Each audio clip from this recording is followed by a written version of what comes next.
Scientific research: why did day become night during the crucifixion of Jesus? Luke 23:44 It was now about the 6th hour, and darkness came over all the land until the 9th hour. The sun was darkened, and the veil of the temple was torn down the middle end.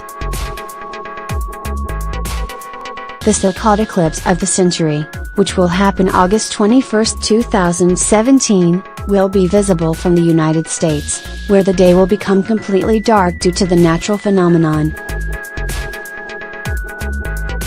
A similar one, the total solar eclipse of June 8, 1918, crossed the United States from Washington state to Florida. This path is roughly similar to the one which will occur on August 21, 2017, and was the last time a solar eclipse totality crossed the nation from the Pacific to the Atlantic. The path of the eclipse will go from the U.S. state of Oregon in the west diagonally downwards towards the state of South Carolina, crossing important cities such as St. Louis, Missouri, and Nashville, Tennessee.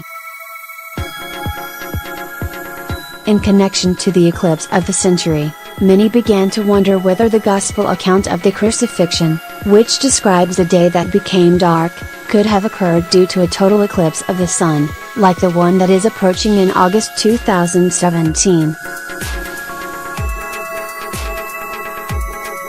The so-called crucifixion darkness is an episode in 3 of the canonical Gospels in which the sky becomes dark in daytime during the crucifixion of Jesus.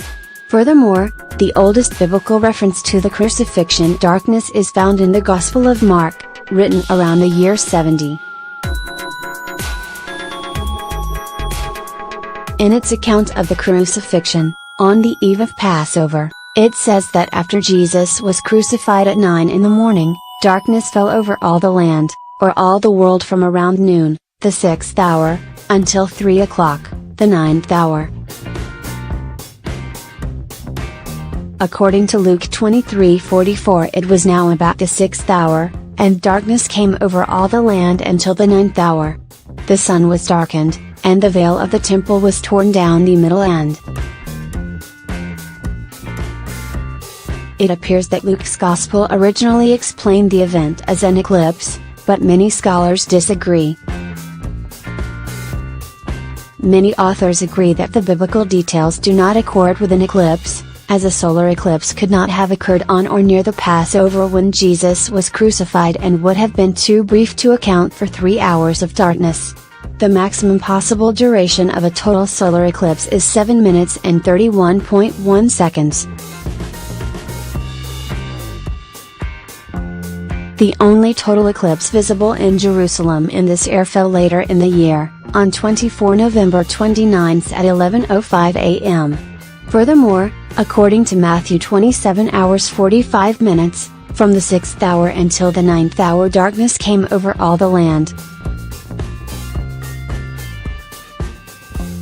Although the words may be crystal clear to many, there are scholars who argue that it is not necessarily related to a solar eclipse.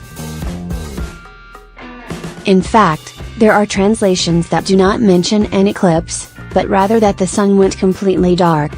Interestingly, several theologians claim that Jesus was crucified on April 3 of the year 33. According to historical documents and calculations based on Kepler's equations, a lunar eclipse occurred on that day, and not a solar eclipse, which may have been visible from Jerusalem. A digital recreation shows how the moon began to turn red at precisely 3 o'clock in the afternoon, the moment Jesus died. It so happens that a lunar eclipse, presumably happened the day Jesus was crucified, does not justify the 3 hours of darkness described by the Gospel during the event. It is noteworthy to mention that no contemporary references to this darkness have been found outside of the New Testament. So the phenomenon that may have generated such an eclipse continues to be a mystery to science.